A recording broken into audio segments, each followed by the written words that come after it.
Hello people, thank you for joining me again. We continue in our journey looking at this thing called wisdom. And we're looking at Proverbs chapter 1. We're kind of working our way through that at the moment. I want to read through to you from verse 22 again.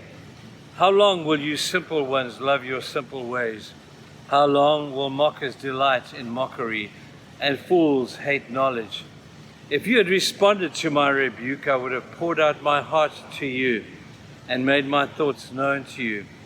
But since you rejected me when I called, no one gave heed when I stretched out my hand. Since you ignored all my advice and would not accept my rebuke, I in turn will laugh at your disaster. I will mock when calamity comes to you. So for those of us who think that we can get away with scorning the ways of God, for those of us who think that we can do it our own way and make mockery of the ways of the Lord Jesus, then here's a word for you. God will not be mocked.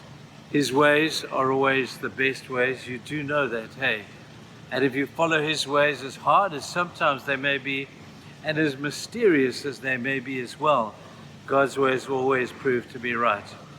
But I have a word for mockers today, and I don't know that there'd be any watching this, but if there are, then here's a word for you. God has a word for you. He laughs at you. He laughs at you mocking the thought that his ways are better than yours. He laughs at the things that you think that you know that are better than his ways. The things that you think are better than the things he thinks. He mocks you. He laughs at you. And he laughs at the disaster that you call now. God is not an uncompassionate God. He's not a mean God. He's just God. And if you choose to go against his ways, he will shake his head and say, oh my word, here they go again.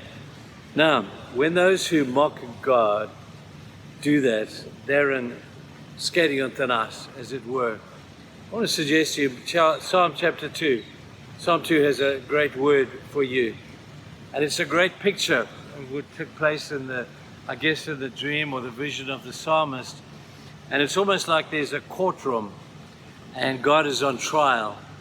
And everybody comes, and all the great historians and the philosophers and all those clever people, apparently clever people, come and they give evidence against God and they throw evolution in his face, and they throw all these things, and they laugh at him and they mock the ways of God and the claims that he has made.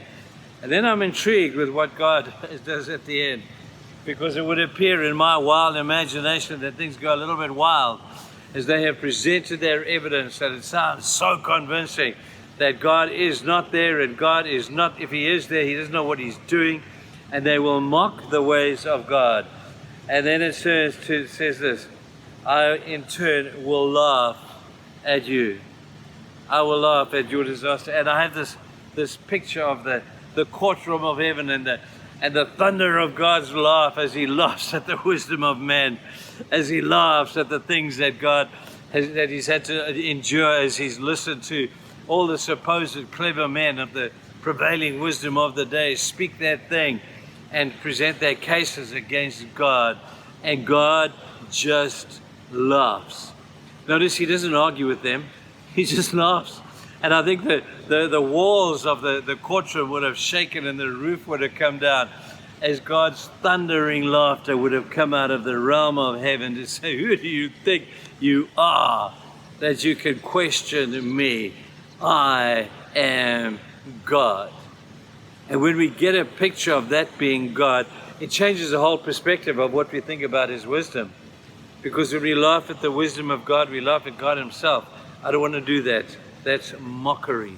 And he says in the passage, those who mock me, I will turn their mockery around on them, and I will mock them for their continual defeat,